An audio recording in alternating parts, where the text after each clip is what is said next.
Bruh, I don't know why Oscar English is so low when Okada talk way better than her, and he be in New Japan pretty much all the time. You be in America, and your English pretty much sucks. He be in New Japan all the time, and he can talk pretty much good English. That's crazy when you think about it, bruh. It's like, what are you doing with your time while you're here? I don't get it. I mean, for real, even if you ain't booked properly, you should be working on your English. No disrespect to Oscar. For real, because the further you advance, the further they gonna push you. It ain't me trying to, learn this language or else. I don't care if you learned it or not. I'm just saying from a booking standpoint, you want to get pushed higher, you're gonna have to learn it a little bit so you can do promos with the fans. You only got one line since what, 2015? What? Who's ready for Oscar? And that's it. Like, bro, ain't nobody know nothing else. But this video ain't about Oscar. Video is from the IWGP Heavyweight Championship, Okada versus Hiroshi Tanahashi.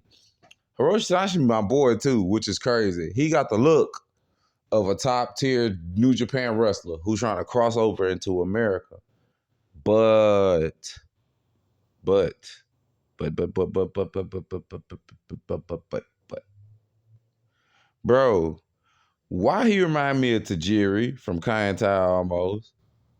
I mean, not Tajiri, but Tanaka. The one who used to be like, indeed.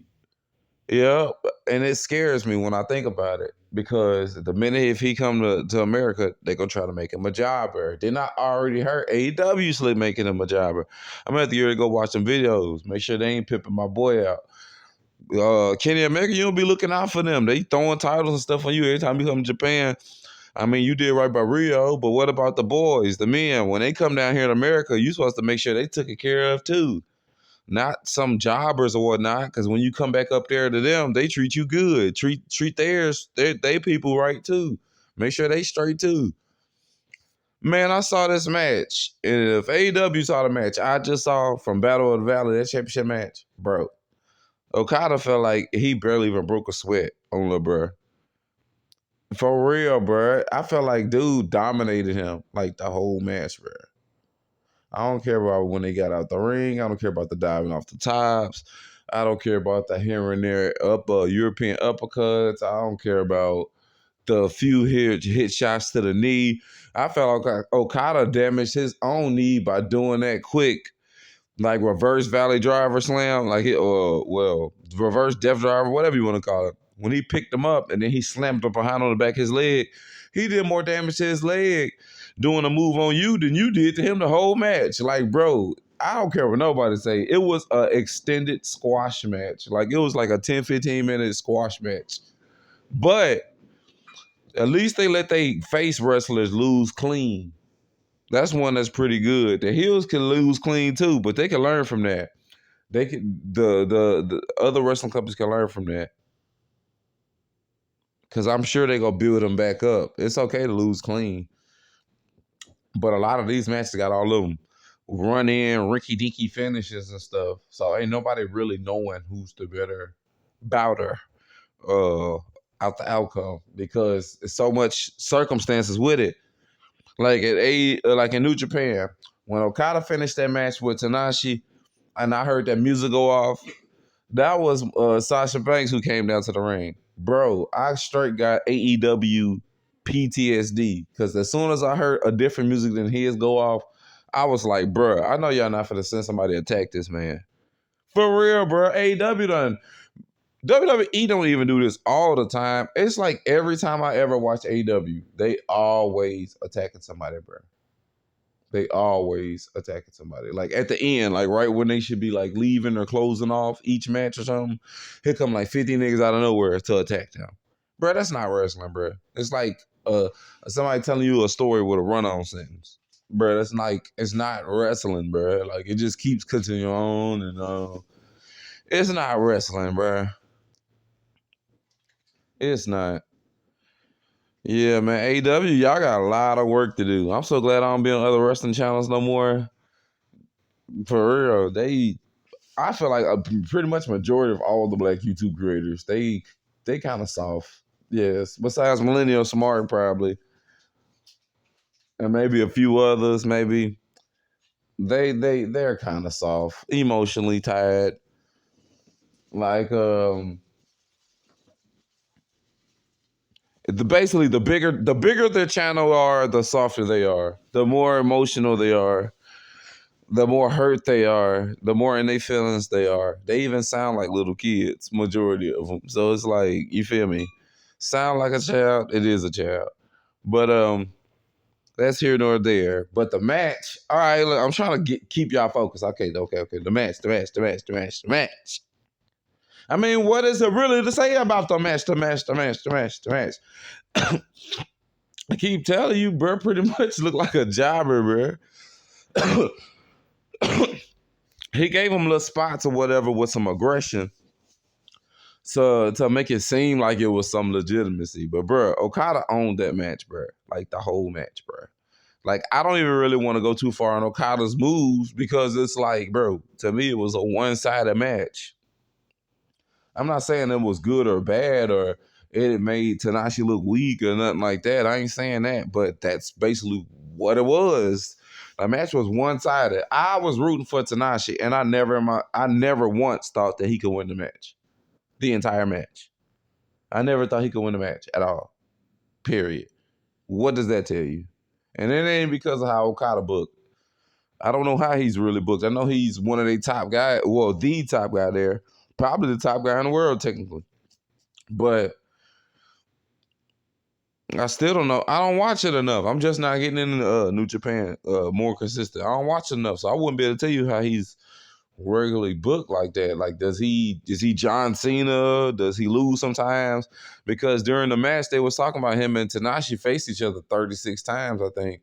So I'm over here trying to figure out, like, who was the winner of the 36? Like, they should have dropped that little tidbit, but it was actually good that they didn't, because if they would have told you that Okada won, say, 27 out of the 36, would the believability that Tanahashi could win while you're watching that match, would it still be valid? No. Because the minute you heard that the other one barely wins, barely 10 out of a 36 times that they get down, you know for a fact he probably gonna lose unless he do something sneaky or slick to have to do it. And as far as I know, a lot of New Japan, I feel like the heels in New Japan are the Americans, if y'all actually pay attention.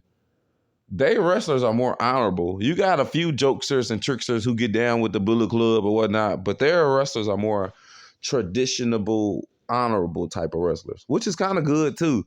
Especially the way they book Okada, because there ain't really that many baby faces in wrestling. You got Bianca Belair, you had John Cena. Like, he'd have been a baby face so long, the thugonomics work don't even, it matters to the fans, and their heart of heart, the ones who like a little aggression and whatnot. But truth be told, bro, he done been a babyface for so long, he will be remembered as a babyface. Same thing with Hulk Hogan. Even with the NWO run, you got to think about it. How long did that last? Even when he came back, he ended as a babyface. When you remember Hulk Hogan, you gonna remember him as a good guy. Do you remember John Cena? You gonna remember him as a good guy. Bianca Belair, she's never been heel. You gonna remember her as a good guy. Okada, as far as I've seen, I don't think he's ever done heel tactics. As far as I've seen, he's an honorable good guy. There ain't that many of them in wrestling, and then the fans still love him too. That's because he a cold performer. Imagine if he was just a cookie cutter good guy and he couldn't throw down. I wonder would the fans still love him like that? Oh, my Makai Pfeiffer paid it full. Will the fans still love me, Ace? Like, for real, will the fans still love him? I don't know, bro, because a lot of fans turn on people. They don't really like the good guy type stuff. Like, right now, I don't like Carmelo Hayes no more. I ain't gonna say no more, like I just gave up on him, but I don't like him the way I did when he was a heel.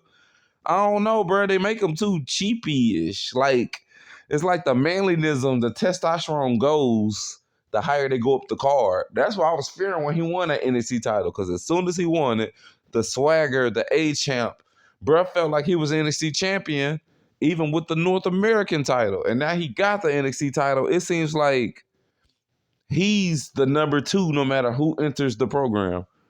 Whether it's JD calling him out, whether it was Grayson Waller, It doesn't matter. It always seems like he's taking the back seat to the other person. Versus when he was the North American champion, it felt like he was the guy and not the other way around. See, that's I don't know. WWE do this mess all the time though.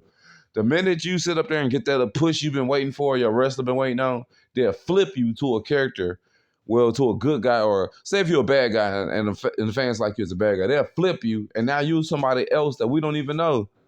Like that's what's gonna happen if Bianca Belair ever turn heel. Imagine her running through your favorite wrestlers clean and y'all crying. This is the same problem y'all cried about with Roman Reigns. Same thing y'all cried about with John Cena. What y'all gonna do if they turn heel? Yeah, you might like the work and the action, but look how y'all crying about how Roman Reigns and the Bloodline running stuff now, and he's 50-50 be on the show. Meaning y'all got nights where your wrestler can get over and still feel, like a top guy, but yet you still cry. So it's like, bro, imagine Bianca heel, bro. She gonna run through every single one of y'all favorite wrestlers, bro. Because when you look at the size, the speed, being able to put it together and being so young, who's supposed to stop her? Who's supposed to stop her, bro? That's what I was telling people the other day, talking about she like the John Cena, the female John Cena. I'm like, look at her, bro. Like, look at her. Who's supposed to stop her? Dewdrop? Like, bro, I don't see any of them women like in real life stopping her. So it's like, it's kind of hard not to book her as John Cena, bro, the female version. It's kind of hard not to. It's funny how the fans don't really respect some of these wrestlers' work, especially the black wrestlers, but their favorites do. Cody Rhodes loves Bianca Belair work. Loves it. Loves it. And the biggest and majority of all y'all fanboys who be in somebody's wrestling comments are Cody Rhodes fans. Yep. Yep, he love her work. Y'all boys is crazy, bro. Y'all need to get your feelings out of it. I don't know what it is.